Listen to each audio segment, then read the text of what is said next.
Olá pessoal, estamos na série Conhecimentos Pedagógicos. Meu nome é Alexandre, sou educador, pedagogo formado em Letras, Pedagogia, Educação Musical e Filosofia. Hoje nós vamos comentar a respeito da Constituição Federal de 88 na parte que concerne a educação. É a segunda parte, a parte final do vídeo. Nós estamos comentando do artigo 205 ao 214. Então, nós agora vamos comentar a partir do artigo 211, que na primeira aula nós comentamos até o 210. Por que eu deixei esses três artigos, 211, 212, 213 e 214, perdão, esses quatro artigos para comentar numa aula à parte?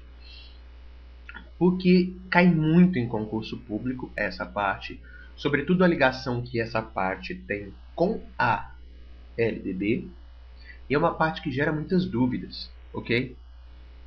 Então, a primeira coisa, pessoal, o artigo 211 vai falar para nós sobre o regime de colaboração. O que é esse regime de colaboração? Vamos entender. Imagine que na sua casa more você, seu pai, sua mãe e um irmão mais velho. Todos vocês quatro recebem dinheiro porque vocês quatro trabalham fora.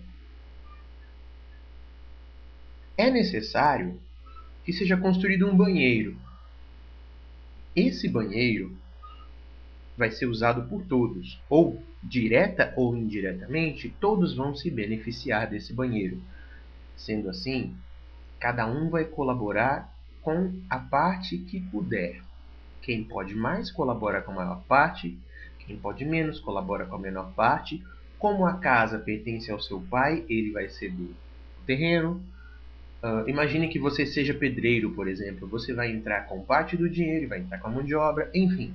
Regime de colaboração é isso. Por quê? Vamos entender. Essa história de escola municipal, estadual e federal é só para organização. Na verdade, a formação da criança, do jovem, do adolescente ou do adulto, ela é importante para toda a sociedade brasileira.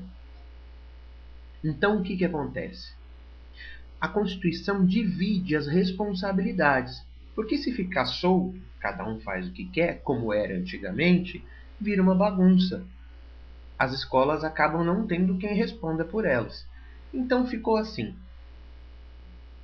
O governo federal cuida das faculdades, cuida da elaboração das leis, cuida do material e tem uma função chamada de função supletiva. O que é isso? Faltou dinheiro no município X, o estado daquele município não conseguiu dar esse dinheiro, o governo federal vai lá e suplementa, vai lá e assiste. Tá? Então ficou assim.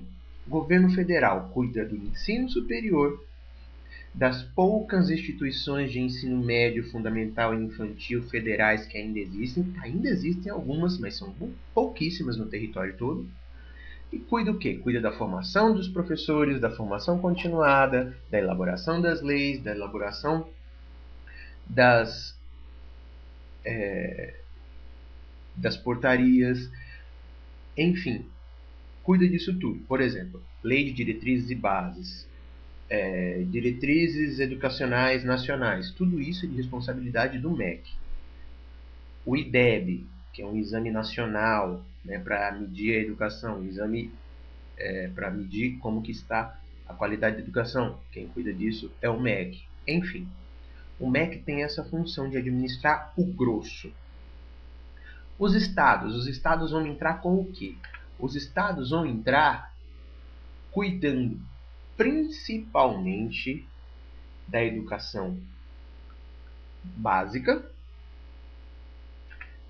e depois, se sobrar dinheiro, do ensino médio.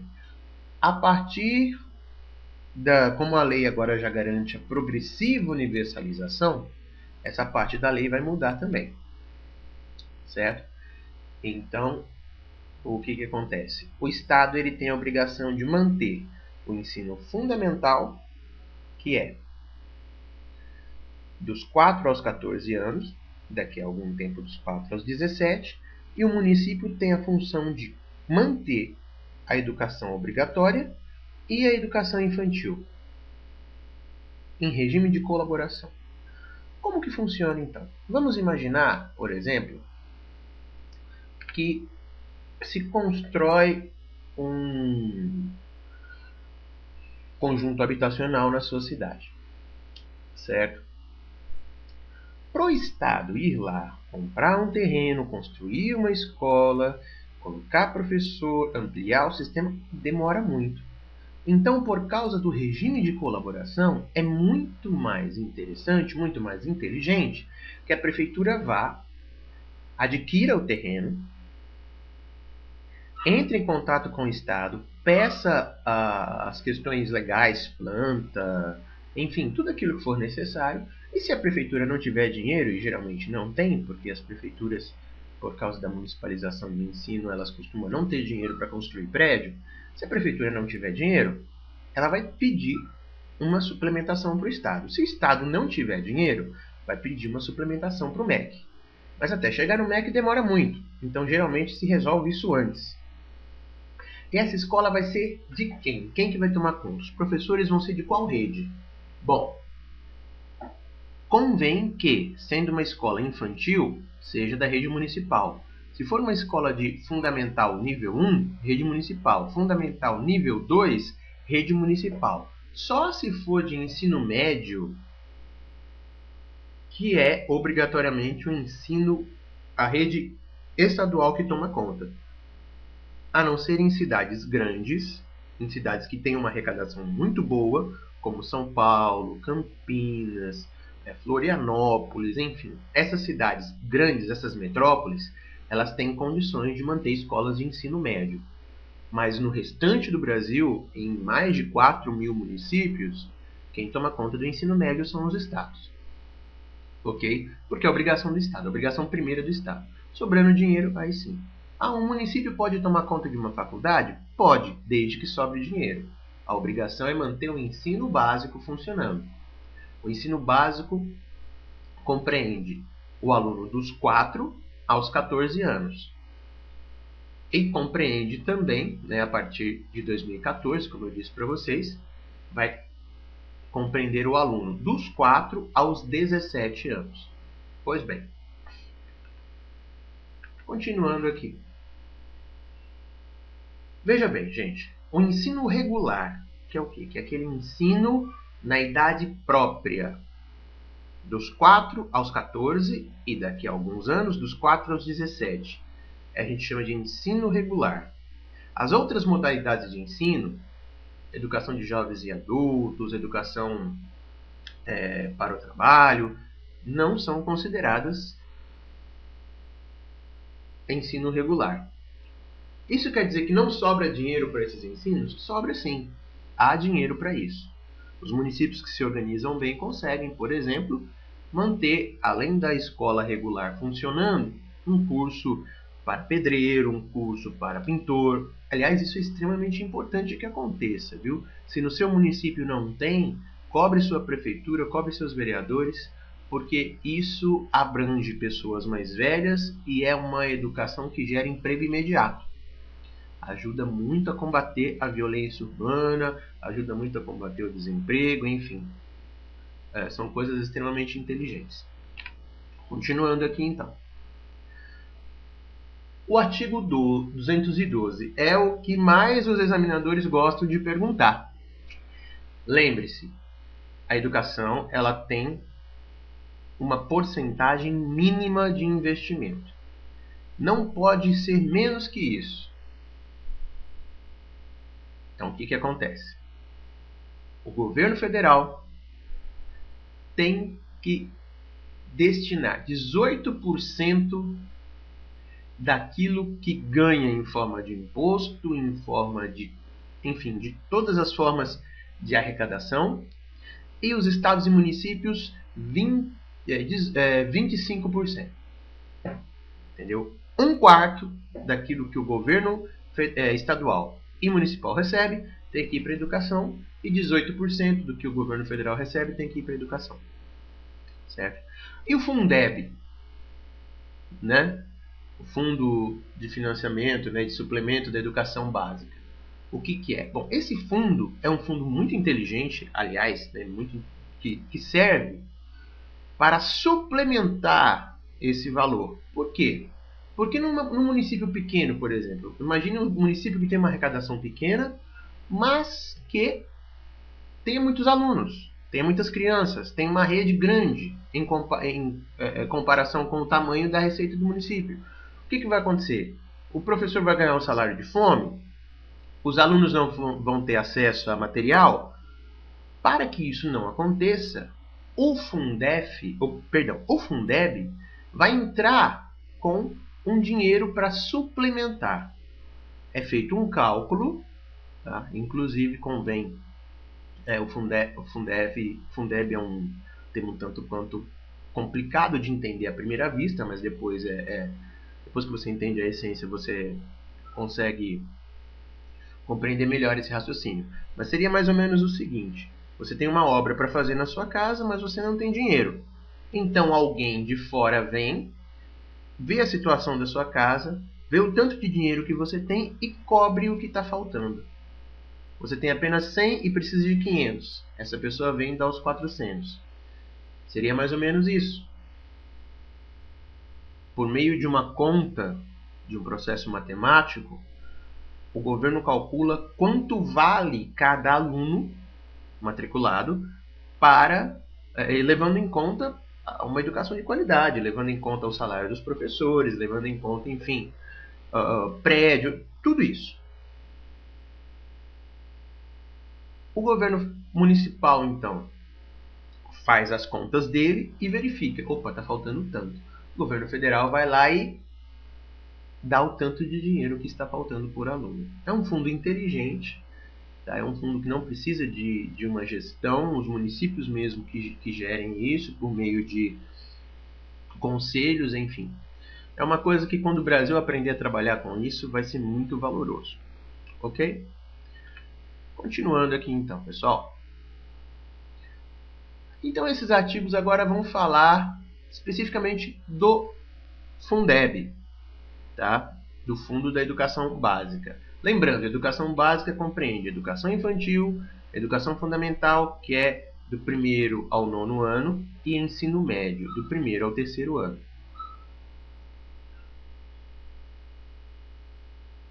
Continua falando aí especificamente dos fundos, né, de todos os impostos que são monopolizados para poder fazer esse fundo, para poder compor esse fundo. Tá certo? Está dizendo aí que esse fundo tem a obrigação de manter o padrão de qualidade, que esse fundo aí tem o objetivo de manter a equidade, isto é, que as crianças tenham acesso e permanência, possam ir à escola e possam permanecer e possam ter sucesso escolar.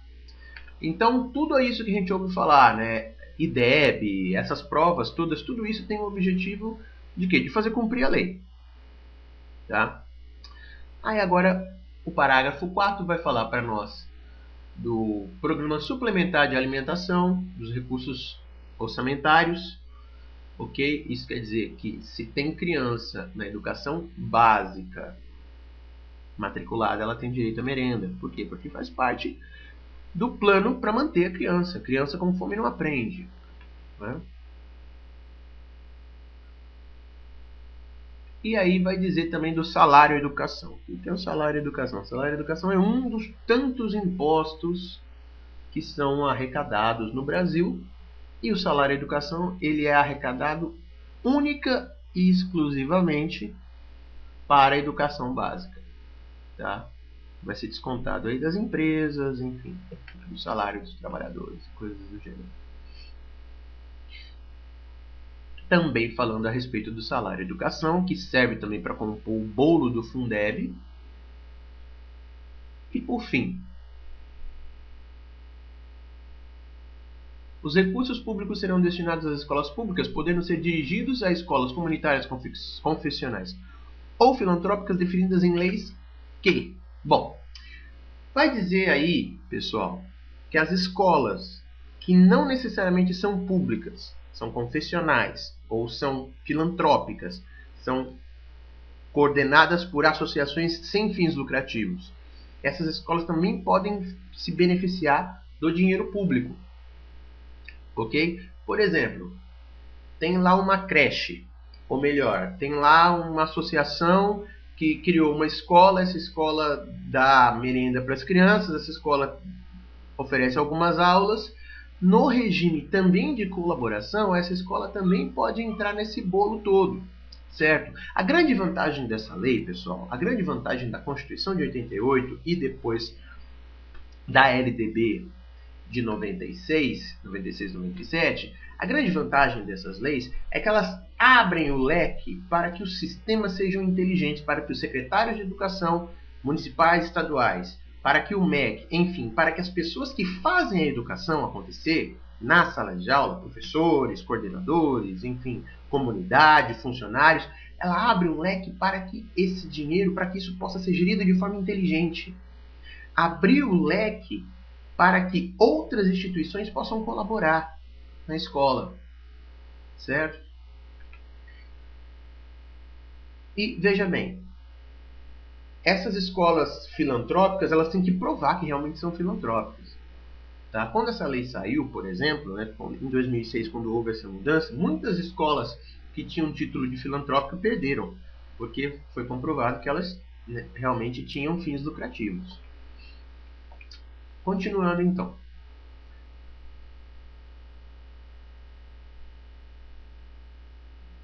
Essa lei, o parágrafo 1º, está garantindo, entre outras coisas, o direito a...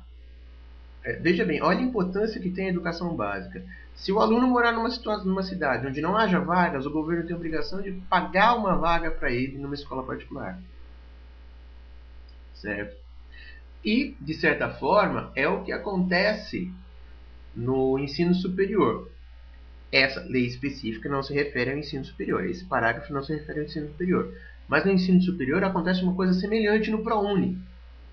Como o governo não tem condições de abraçar todo mundo na rede pública, nas faculdades públicas, nas faculdades e universidades públicas, ele paga a matrícula e paga a mensalidade dos alunos na rede particular. Praticamente é isso que acontece.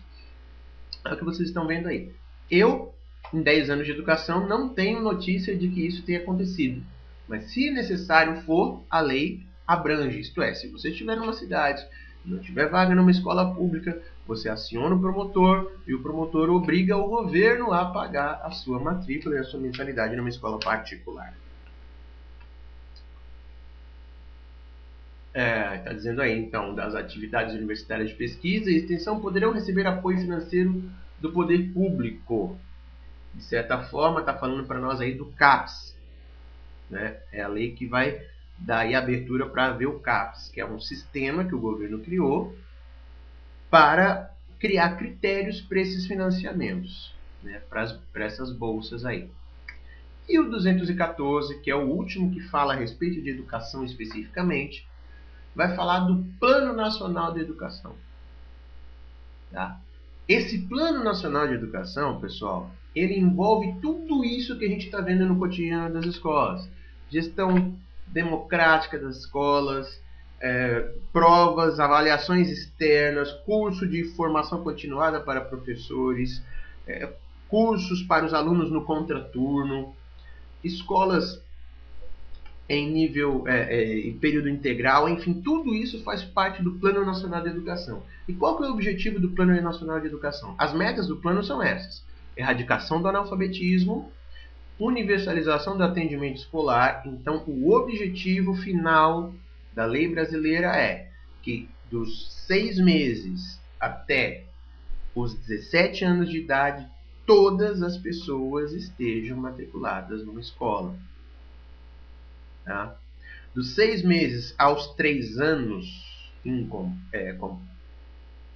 aos 4 anos incompletos, vai ser opcional. A mãe pode ou não pode levar a criança para a escola. Mas a partir dos 4 anos ela tem obrigação, que já começou a idade escolar obrigatória. Ok? Mas o objetivo é a universalização do atendimento escolar. Melhoria na qualidade de ensino. O que entra aí? Entra aí as provas Fundeb, Saresp, perdão, IDES, IDEB, Saresp, todas as provas que os estados aplicam. O próprio Enem, ele entra aí para essa medição para melhoria da qualidade de ensino. Formação para o trabalho do aluno. O aluno sair da escola com um emprego, sair da escola com uma profissão. Promoção humanística, científica e tecnológica do país. Então a escola, por isso que é necessário que haja pluralidade de concepções pedagógicas e que o professor tenha liberdade de cátedra. Só assim que nós podemos evoluir, tá? Negando aí o básico. Não negando o básico. Deixando de agir pelos caminhos que já se passaram, né? Para descobrir alguma coisa. E o sexto, estabelecimento de meta de aplicação de recursos públicos em educação como proporção do produto interno bruto. Há uma briga para que nós aumentemos o que hoje é coisa de 2 a 3%, para que nós aumentemos isso para 12%. Uma briga eterna que nós vamos ter aí, né? Bom, pessoal, esse é só o começo das legislações no que diz respeito à educação. Eu ainda vou falar de LDB, eu ainda vou falar de Estatuto da Criança e do Adolescente, e ainda vou falar de PCNs e vou falar de diretrizes, ok? Estão aí os meus contatos. Gostaria muito que todos os educadores, que todos os professores que tiverem acesso a esse material pudessem entrar aqui no canal e comentar, ok? Forte abraço a todos e até a próxima.